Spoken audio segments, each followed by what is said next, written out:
So good evening, namaskar everyone. Thank you all for coming. Thank you for your time. The topic tonight is India at the G20, ambitions, aspirations and approaches. Now, basically it reminds me of one of the observations at the G20 in 2014 when Australia was hosting. This was in October, I think, when the summit. One of the observations was, against the global recovery, this is, remember, by the end of the global recovery from the 2008 financial crisis. And the observation was that the absence of an acute crisis could lead the G20 meetings to become purely ceremonial gatherings. Now, clearly, one thing we can say is that there is no shortage of motivation today. An important thing to recognize is that the G20 decisions are not enforceable strategies, yes, because it is not a treaty-based institution like the IMF or one of the others.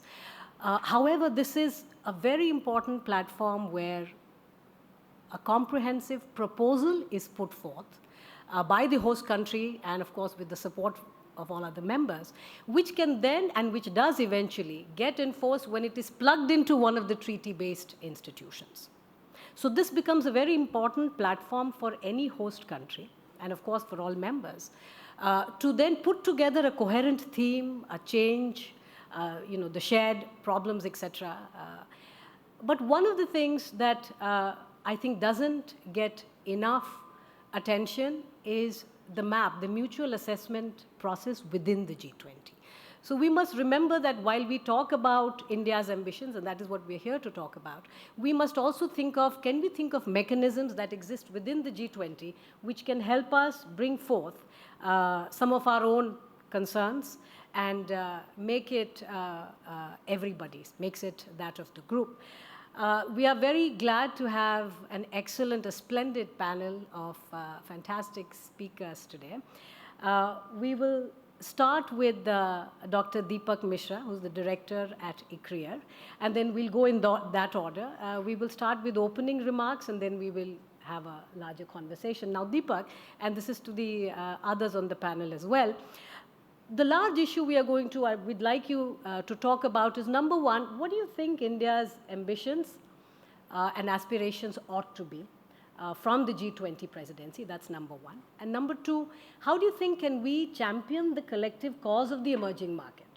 Given that Indonesia held the presidency, we are hosting it this year, and the next year it's going to Brazil. So clearly this is 3 consecutive years of emerging markets holding the fort. So can we do something strategic from that perspective? And of course, I think between Sanjay and the ambassador, they've laid out the turbulent context within which we are to host this. So bearing in mind this turbulent context, just give us a sense of what do you think should be our priorities? You have 4 minutes, yes. Thank you, Shamika, and thank you, ORF, for this invitation. It's a real pleasure to be here.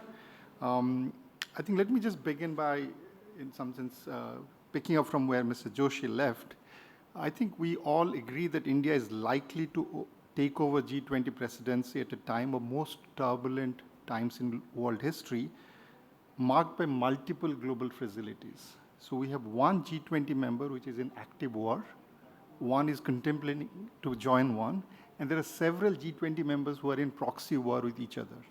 We have a global inflation, which is a record high, and a recession lurking around many advanced economies. We have several emerging markets in deep economic distress, and we have an IPCC report which says a code red for humanity. I think if there's a time in history when G20 could show that they are effective and they can be good for the global good, this is the time for them.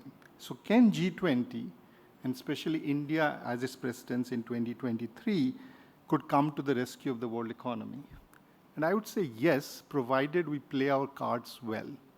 And so I'll leave you with 5 remarks. I know there's a short of time, so I'll just be very quick. I think the first is, I would say, India needs to build a narrative among its member countries that the current existential threat that G20 faces is immense. In a sense, it's a time of now or never. Either G20 delivers or it goes into what the Australian member said, into like many other ineffective IFIs organizations that are around.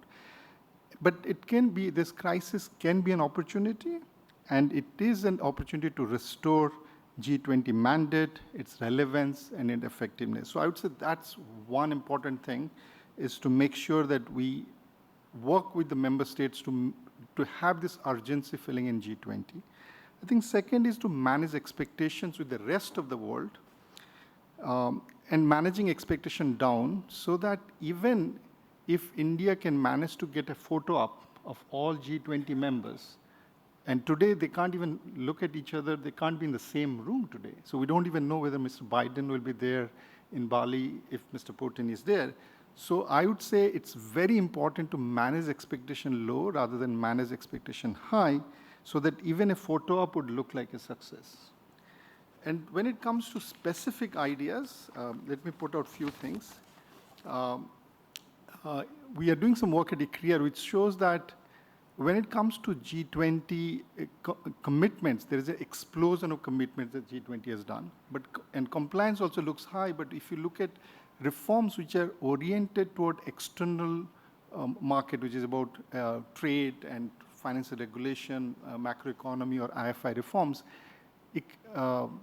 G20 has a pretty disappointing track record. So those are the reforms which has actually not moved so much. So in a sense, so I would say if we really are thinking about it, I would say make a case for G20 to, so make a case that G20 has deviated far away or drifted far away from its original mandate. So I'm actually, if you go back and ask people who have been a follower of G20 as to which are the most successful G20 summits, invariably they will say London, Pittsburgh, and Washington, the 2008-2009 one.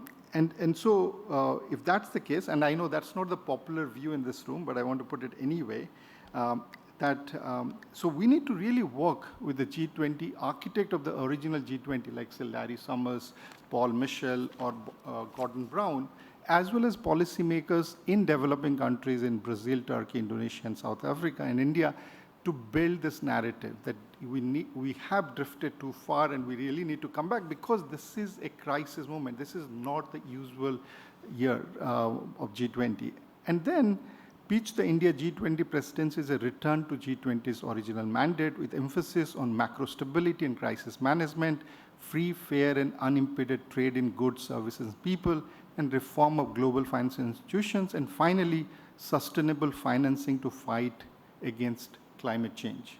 I think if we can do this, at least in the order that I mentioned, there's a pretty high success rate that it could be a very successful G20. So in a sense, if I have to summarize what I said, I'd say keep ambition high, but manage expectation low. Thank you. Thank you, Deepak. We move to Rudy, Dr. Rudra Chaudhuri, Director, Carnegie, India. Thank you so much, Dr. Ravi, Dr. Saran, and ORF. In my 3-4 minutes, what I'll try and do is make one broader point, but perhaps the best way of doing that is to pick an argument with Deepak to keep it well engaged. And I'll make 3 suggestions, 2 substantive perhaps, and 1 functional. So one, just where Deepak stopped, I'd actually say, sure, manage expectations, but be ambitious. I don't think this is the time where you can recoil to older mandates, right? In my view, you can't be playing cricket on someone else's baseball stadium, right? There's an opportunity at the G20. The G20 mandate has pivoted in many different ways. I agree that you need to bring it back to issues around financial sustainability. The G20 really came to life in 2008, 2009, right? If you remember that famous meeting at Gleneagles, for instance, that's what kind of crystallized the G20. But it's moved past. From 2016 onwards, digital has been a big part of the G20, right? If you take the last sort of 6 G20 meetings, which is the one that sticks out and which is the acronym that has become the buzzword in the G20, it's Osaka DFFT, right? Nobody knows anything else that happened in Tokyo, but you remember data free flow with trust, right? Good, evil, bad. So I would just say is that 1, be ambitious. 2, I think it's clearly realized that it is fortuitous that in fact it is India taking over the G20 from Indonesia and handing it over to Brazil. 3 countries that can actually keep the G20 together. If the G20 today was in fact being chaired by Washington, London, or Paris, that would actually be the end of the G20, honestly, given this turbulent world. So I think it's a good omen that the G20 is in fact with these 3 countries, which by the way, when we're in the era of trilaterals, I think that makes a very good trilateral. Indonesia, India, Brazil. One substantive. Technology came up a lot in Ambassador Shringla's address, came up in Mr. Joshi's address. I think the key for us is what do we do with technology? There's a lot going on here. There's emerging tech, there's critical tech, there's data, there's AI, and then there's what we do best in India, which is we build digital highways. That's what we do the best, where we have market competitiveness. We build highways at scale. Nobody has a real-time payment system like we do. No one has platforms like we do, right? Because there is no other country where you can test this stuff with 1 billion people, with the kind of variety of data and regions that you have. So if I had to make one suggestion, since this is ideation, go with a sticker. Call it Digital Highways with Trust. That should be our contribution to the G20. That essentially leverages all the work that India has done. And by the way, India is unique. This model is built by the government of India. It's not built by private sector. It's not built by IBM and Microsoft, which is what's happening in Africa. This is built by government of India. It's open protocol, it's open source. It does not get more democratic than this. Barring 2-3 members of the G20, this should be baked into the G20 agenda, into their national agendas. Second, for end of the day, and again sticking to technology, we're going to have to figure out what we want to do with data. It is the food, essentially, that feeds the machine, feeds critical emerging technologies. Today, the government withdrew the personal data protection bill, which personally I think is not a bad thing to do. Because I think now finally, the MeitY and the government will have a bill and a legal architecture introduced that perhaps can actually work for India. Once that is done, and this is suggestion number 2, let's not quarrel with the DFFT. Let's drop an F. Call it data flow with trust. Fact is, let's bake into the G20 today that data free flow is gone. Out of 200 countries on the USTR list, 190 have localization considerations. It is only the United States that pushes for complete free flow with trust. So that is a big substantive dent, if you like, in the G20 mandate. I'll end with just one functional one, which is essentially we have to find a way to make the G20 work for us. G20 should not be an end in itself. It's a mean to a foreign policy end, and I think we have to figure out what that means. Thank you. Thank you, Rudy. We move to Dr. Arvind Gupta, Director of VIF. Thank you. Yeah. Thank you, Shamika ji. Thank you, Samir, for inviting me to this very interesting discussion. Since the time is very short, I'll like to confine myself in the context of the 3 questions that were raised, so that, and I'll just make a few bullet points about that. But before I do that, let me say how much I agree with Sanjay Joshi's description of the world. So we are in a disorderly world. And G20 would have to think how to make itself relevant. I mean, between the last financial crisis and now, a lot of things have changed. But now I think we are watershed. So this watershed not just for India, but also for G20. So that's where I think India comes in. So ideation has to be not just what the various working groups, etc., have been talking about, but also what can we bring to the table. And here, let me just first talk about the drivers, how India should approach. We should not forget that we have ambitions. And these ambitions have been articulated many times. And just to mention a few, just to refresh the memory here, that India wants to have a sustained economic growth. So how can we leverage G20? We have a very ambitious Atmanirbhar program, which has been explained, which doesn't mean protectionism, but which means engagement as well. We want to be force for global good. This is what has been explained many times, and that's what G20 is, I think, one platform. We are passing through a very ambitious energy transition. And so where we can leverage, that is, I think, something that we should do. We are emerging to be becoming a technology hub, and technology itself is a very big discipline. A lot of issues are there. There are issues of standards, there are issues of IPR, there are issues of manufacturing, there are issues of technology sharing, etc., and some have been mentioned by the previous speakers. Then we have a huge issue of food, energy, and water security. these are the issues which also should come we should bring to the G20 table. And finally, our human resources, education and skills. So these have been our drivers of our policies. I can add many more, but I think you get the drift. And this is something that we should not forget when we go to G20. You know, if you look at G20, hundreds of suggestions, working groups, and every presidency comes and gives its own priorities, and we can get lost. And 200 meetings, I wonder how you can handle 200 meetings in 1 year. I mean, it will be only, the Sherpas will only be running around holding meetings and with very little time to ideate. But that is what our ambition, and that's what our drivers are. The secondly, mainstreaming. The concerns of the developing countries. Very, very important. This was mentioned by Shringla also and others also. Here, I think we need to have an engagement, certainly with the forthcoming, Brazil and Indonesia, but with others as well. And I think here, we must press for G20's engagement with other regional organizations. They are very important. They are in Africa, they are in Latin America, they are in ASEAN. Even I would say they should add Shanghai Cooperation Organization, where we are also members. We should not leave out anyone. And I think some kind of a formal or informal engagements are very important, and that is how we'll be able to mainstream the concerns of these countries. Then, of course, there has to be a pressure on the international financial institutions to look at the needs of the developing countries. Whether it's energy, whether it's infrastructure, and financial stability, debt, sustainability, and some work has been done, but I think we should pick up some of these issues and bring them. Then, of course, you have to address the climate, and then the energy transitions, etc. And now I come to the contested geopolitics, which is very, very important. And here I want to make one important point. Last few months have shown that indiscriminate use of sanctions brings pain to every person of the 7 billion people in the world. We must start a dialogue, and G20 is a good forum. What kind of sanctions? People are becoming, indiscriminate use of sanctions brings pains to everyone.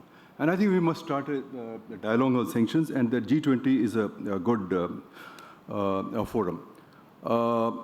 Then you have, in the Ukraine-Russia conflict, we gave a formula, which many countries agree, dialogue and diplomacy.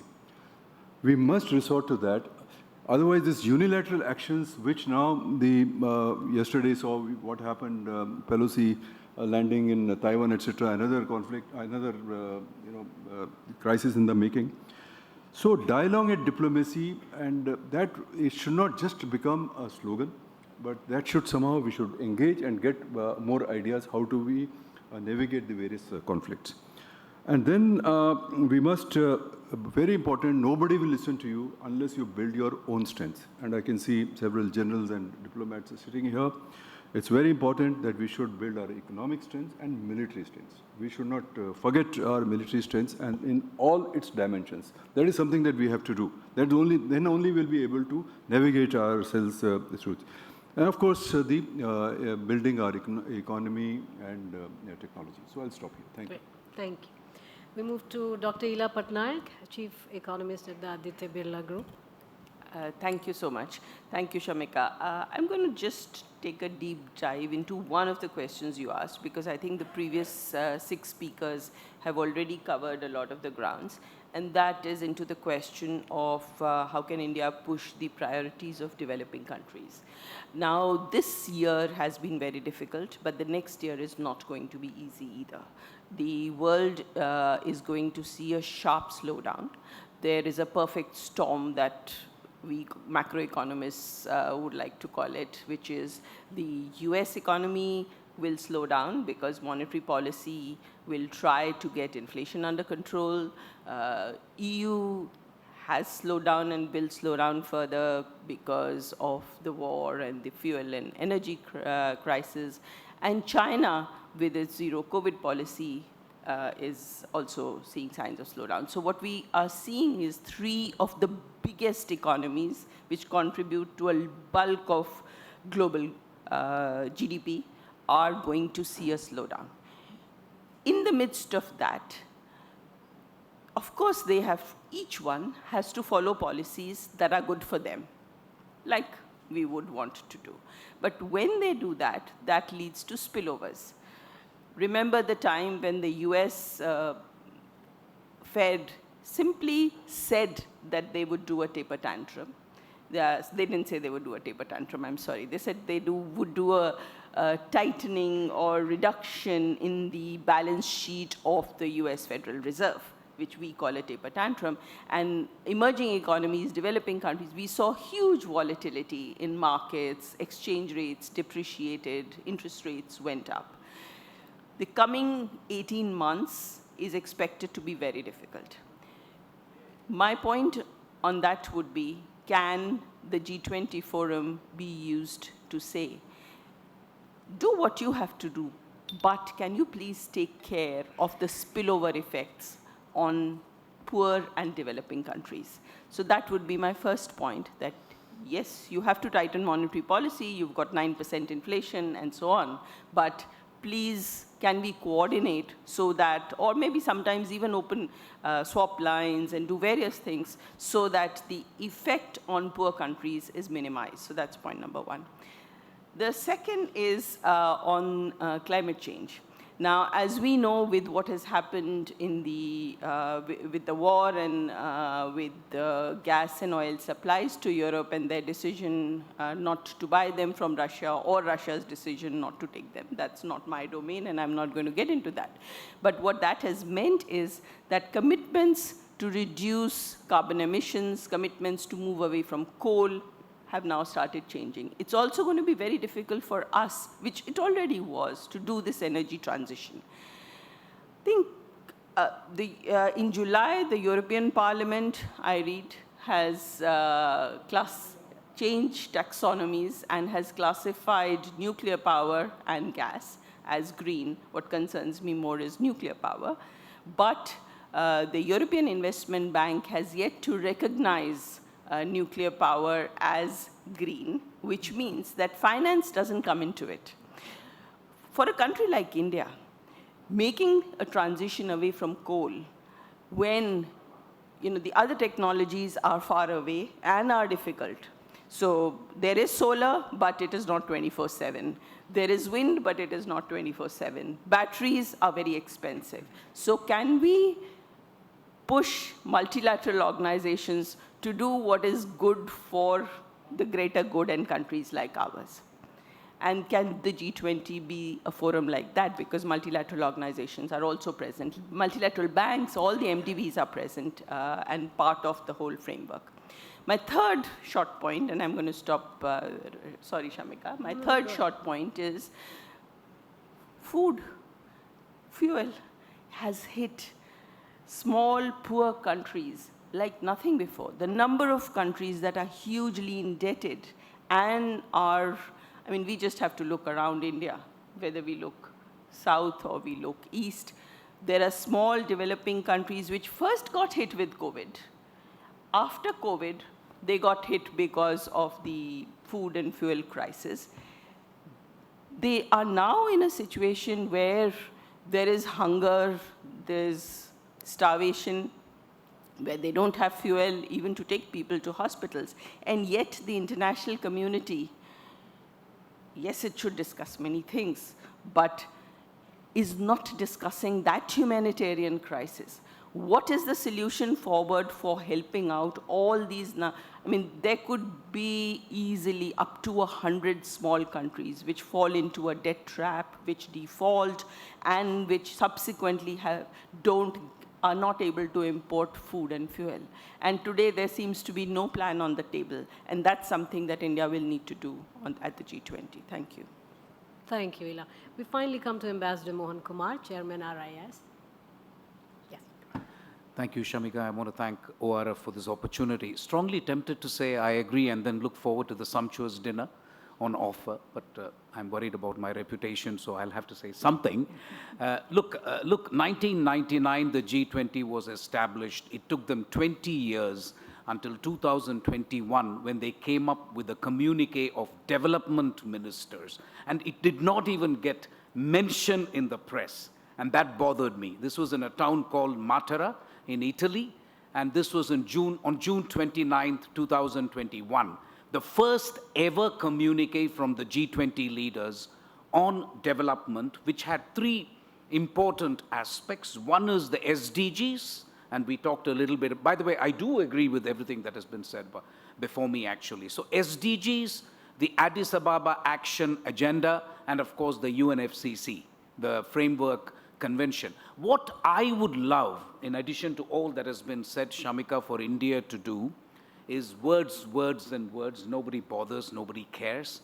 I think, why don't we have a balance sheet of when these SDGs will be achieved, because there is going to be a very, very substantial time lag. What is the shortfall in financing? What is it that the G20 promised, and what have we got? And these can be done quite easily, frankly, now, because India, I think, more than other countries, has yardsticks. I know that RIS, which I'm trying to be a bit of a salesman for my institution, RIS, we're doing a dashboard for monitoring SDGs in the Northeast. We've done some tremendous work. And if this can be extrapolated, it's easy for countries to say, listen, you guys keep saying year in, year out, this is what you will achieve, but we need financing for development. And financing for development, the Addis Ababa Action Agenda has been there from 2015 onwards. And nobody bothers to really ask the question, what has been achieved? We don't want more words, we want action. So that would be my really only point. I want to say the G20's own action plan comprises 4 pillars: health as a global common, supporting recovery, supporting vulnerable economies, which Ila, I think you said, and protecting the planet, which again everybody has said. These again we can, I think, reduce it to figures and time frames. So this would be my contribution. I completely agree with Rudra on technology. In fact, I think we should take advantage of this G20.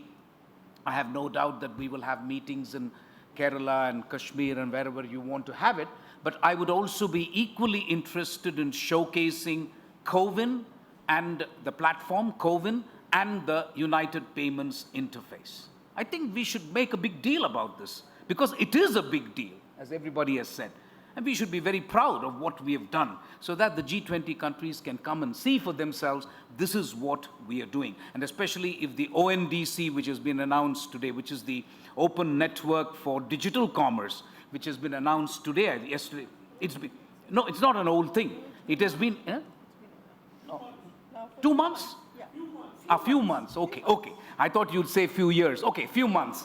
I think that is something which can be showcased, Pradeep. Then I think we should do that. If you think it, absolutely. So you're only confirming. I'm sorry I got the time frame wrong, but if you agree with me that that too can be showcased, then I think we will have a wonderful G20. One last point, because you asked about India, Indonesia, Brazil. Indonesia, India is fine. On Brazil, a country that I deeply love, we will have to wait. Because right now, Brazil is applied to the OECD. Brazil is giving up special and differential treatment in the WTO. You know that. So we'll have to see where Brazil goes. If you want a continuum, I'm saying you please wait for the elections in Brazil so that we know the direction Brazil is taking. One last point, since Pradeep is there and I'm looking at him on the WTO, my sincere view is that India has sacrificed some of its interests in order to make sure this organization flourishes, Pradeep. You'll agree.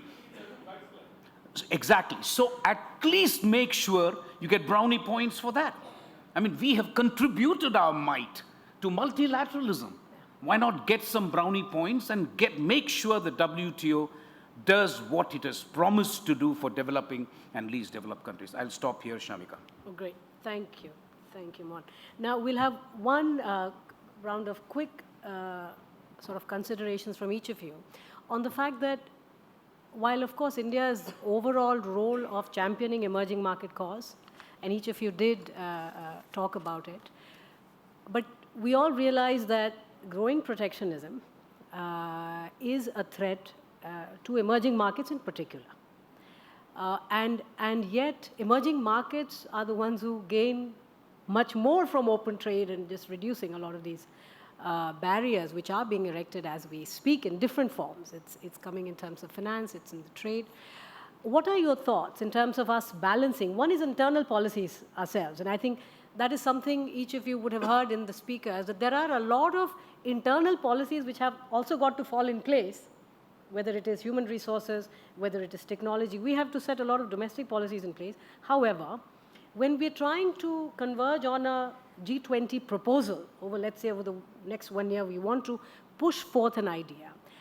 How should India balance that? The fact that we gain out of lowering protectionism and sort of rallying for openness and reducing some of these barriers, but under these very, very trying conditions where we are not very sure ourselves, because energy security warrants that we move more towards renewables. We're looking for financing for some of that.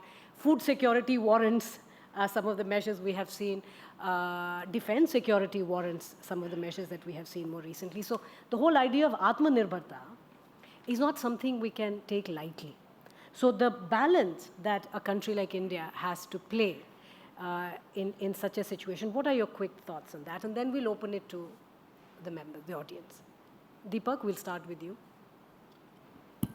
Okay, I'm not sure if I have a lot to add on this. I think there is this big issue as to what should India do in terms of the contested geopolitics, where trade is a part of the deal, and the technological decoupling and others. And my view is that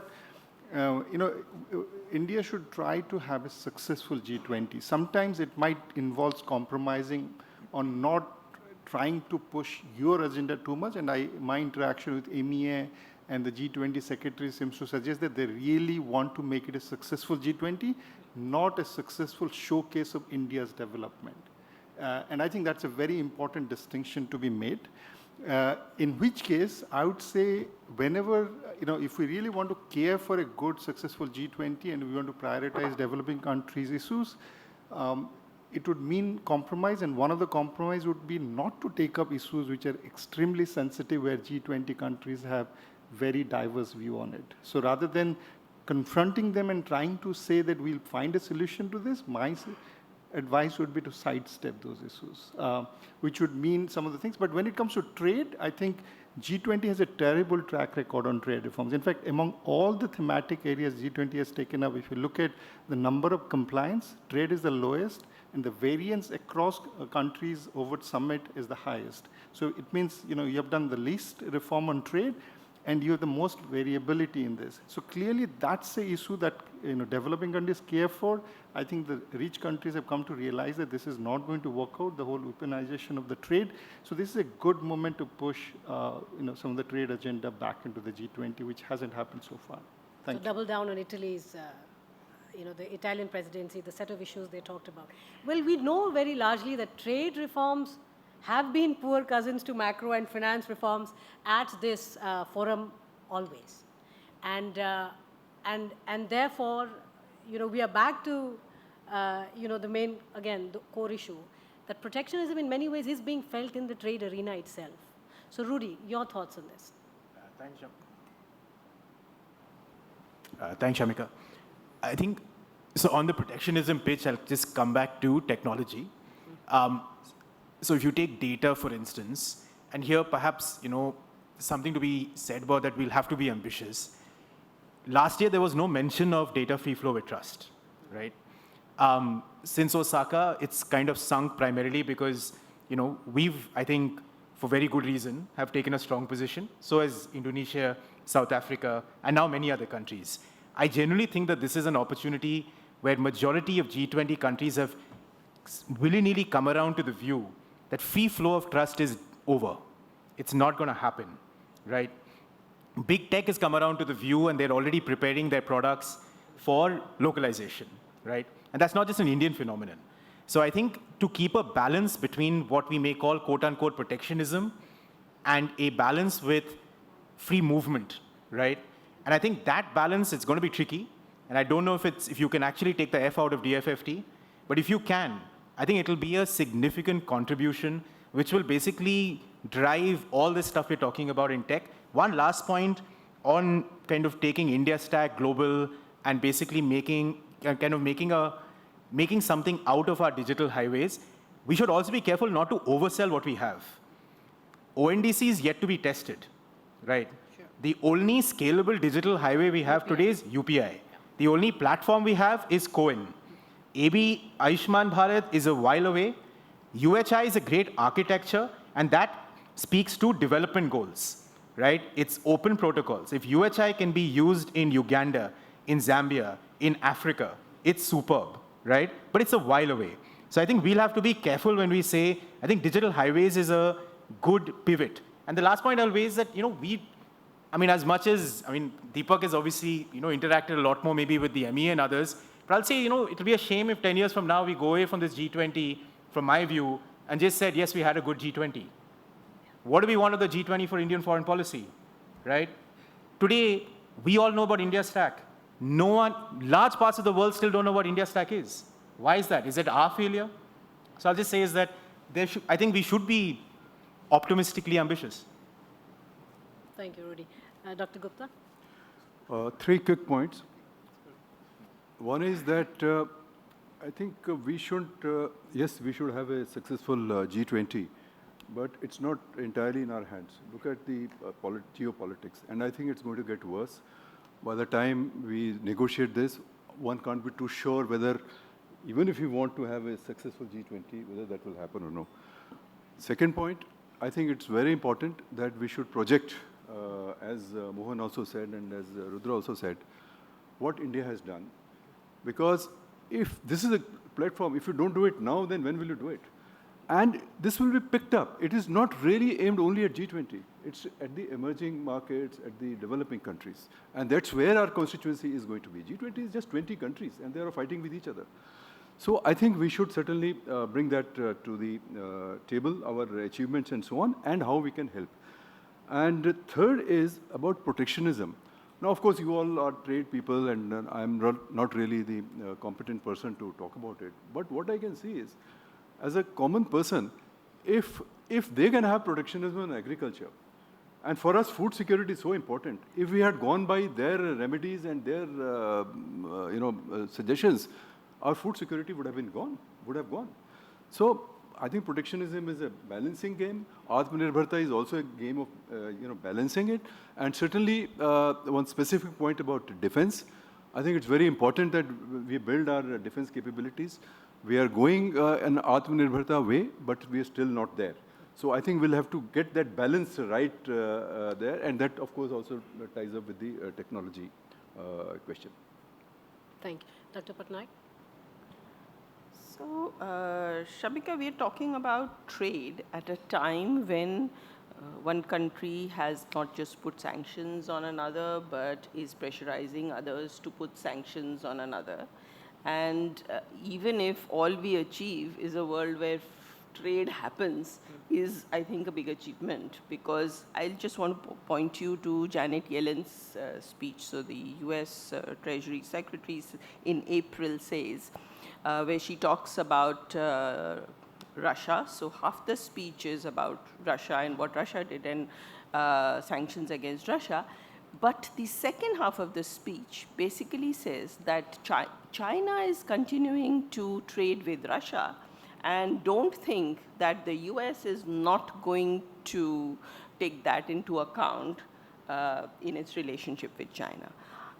Reading the speech, I was scared, thinking, is India also going to feature in that? Yes, of course, fortunately, the geopolitics is such that they need India to be on their side, if I may say it very bluntly, and India did not feature on that. But when we're talking of trade, protectionism, protectionism is about raising tariffs. Here we are in a world where we are saying, you will not trade with so-and-so. And we will not, okay, you decide not to trade, that is not protectionism enough. But to tell others and to use power to say you will not trade, otherwise, whether it's freezing your assets and so on and so forth. Measures that should absolutely not, they're almost bullying and blackmailing measures. In a situation like this, if we could even bring it to the table in G20, that countries can't do that, then I think in today's setting, that will be big progress. Ambassador Kumar. So very briefly, I mean, I agree with everything that has been said. By all means, go ahead and do the best you can in the G20. The WTO will deal with you as contemptuously as they have done in the past. You can say what the hell you want in G7, G20, Pradeep is sitting, we have dealt with WTO for years and years. It's not going to make much of a difference, but we should nevertheless do what we have to do.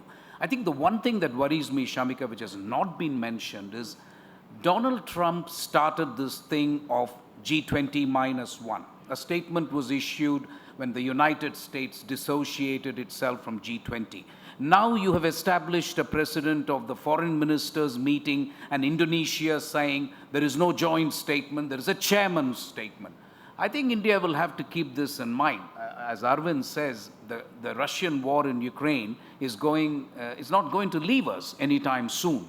So whether you can have a joint statement, we'll see what happens in Bali, in Indonesia, and then we will have to take a view. If it is a chairman's statement, perhaps a lot of what we are discussing is academic, because India will have to draft a statement which will have to represent the least common denominator. My friend from ICRIER can jump with joy, and so on and so forth. And then your ambition will be very different. But we will have to take a call on this. Will Putin come, not come, joint statement, not joint, no joint statement? I think these things are important. These are force majeure, so you can't really anticipate them now. Thanks. Excellent. Thank you. Now we open to the members of the audience. We'll take questions. Please give a brief introduction and keep your question limited to one. We can start with you. Yeah. Hi, good evening. I'm Shikha Bhasin. I work for the Council on Energy, Environment and Water. And I do apologize if this is a really amateur question to this amazing panel here. Indonesia has held on to the presidency, and we're all sort of talking about how this troika is really one for the development agenda. I'd like to hear from you on what you think so far of the Indonesian presidency and what therein is poised for success, and what is the baton that India will really take forward? Okay, let's take a few and then we'll get Abhijit. Thank you. So this might sound like a bit of an amateur question, but I discern two strands in the discussion today. One, an optimistic strand to say that this is a moment of crisis, but there's an agreement among G20 countries that this is crisis for all.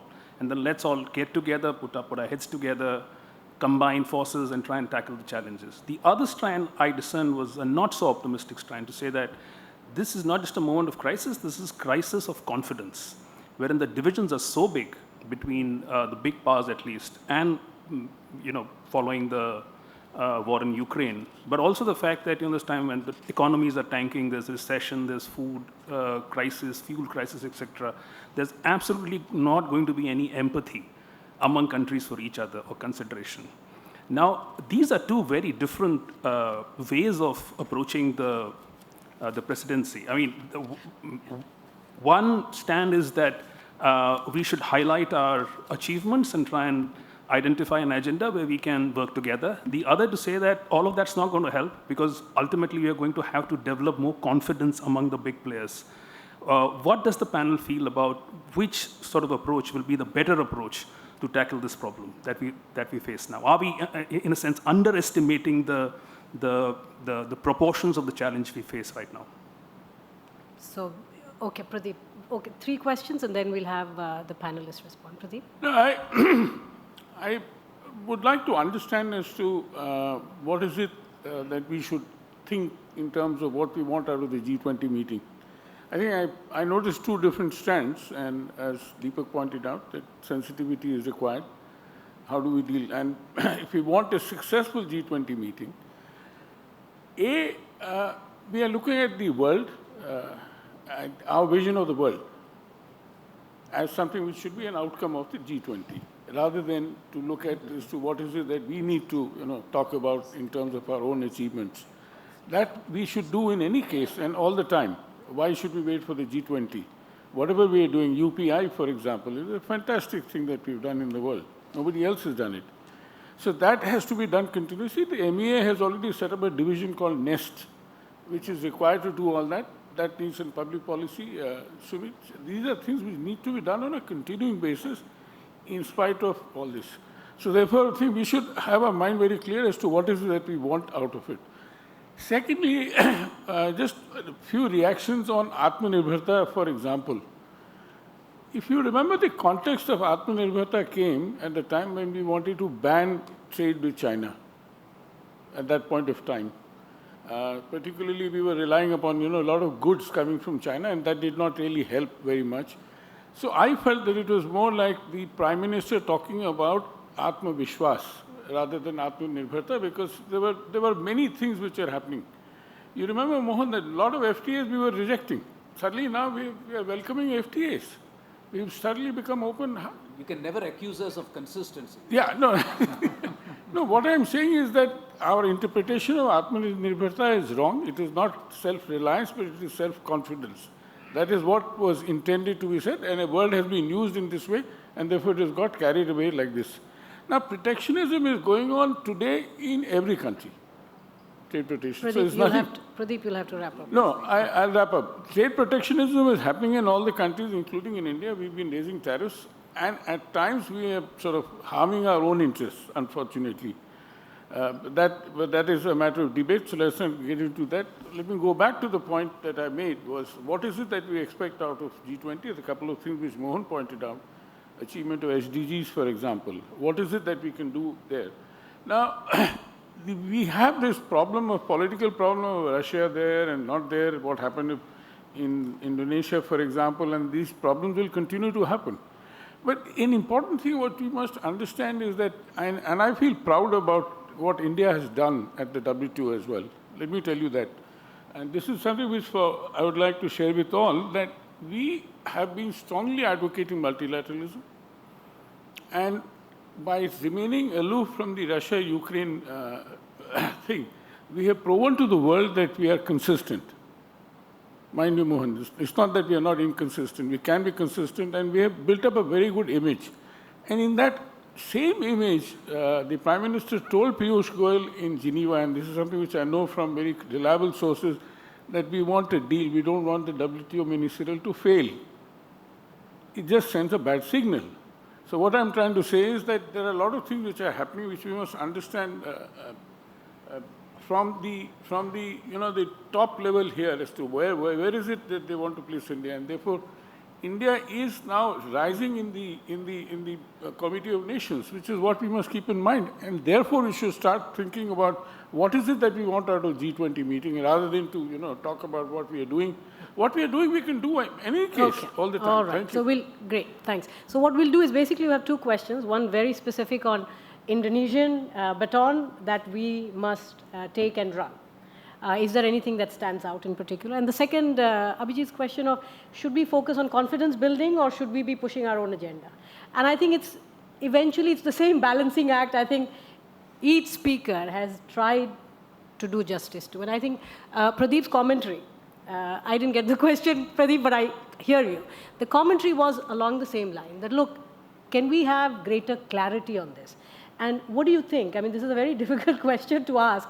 Maybe someone who wants to take a shot, you are very welcome. But I'm not going to, yes, please. So, yeah. So let's hear from you. Very briefly, on the Indonesian presidency, my honest sense is that there have been too many distractions, especially the Russian war on Ukraine. So to some extent, I think that has torpedoed the progress that otherwise would have been made. I'm waiting with bated breath for the September meeting on development ministers. This will be the second meeting ever of the G20. As I said, the first meeting took place in Italy. The second one is going to happen in September. We'll see. There is no preparation that I am aware of, because these things need to... So again, it may be a lot of words. We will have to wait and see. Abhijit, on your question, my dream is for Prime Minister Modi to sit in between Putin and, get Zelensky as a special guest, bang heads, and get a compromise if we can. But, this is is a pie in the sky kind of thing. I don't know if it'll happen. But I'm a little worried that confidence building is something that has to happen not just by India's G20 presidency, but really there are things outside. And you know that as well as I do. As Pradeep, your question, and you asked a very fundamental question about what constitutes a successful G20. Let me spell it out for you. Rudra made he made a very, very crucial point about a vast majority of countries are now saying localization, right? You know that. If the G20 were to say, like they said in Osaka, that there is going to be no localization, data flow without any impediment, that will affect my policy space in India. And I don't think I can accept it. And I then don't care whether the G20 is going to fail or succeed. It's a critical national interest. And you are impeding my interest, you are restricting my policy space. That is one way in which I can say, I don't care what is a successful meeting. Otherwise, a G20 meeting, a joint statement itself is good, frankly.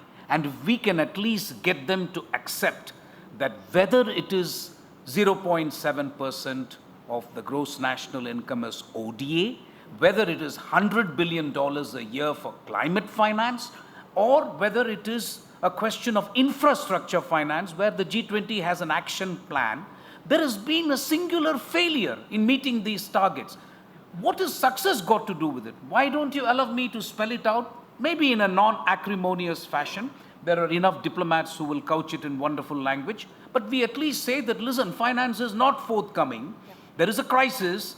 COVID crisis not over. The Russian war in Ukraine continues. How the hell do you want me to accomplish my SDG goals is all I'm saying. Thank you. Excellent. Anyone else? Rudra?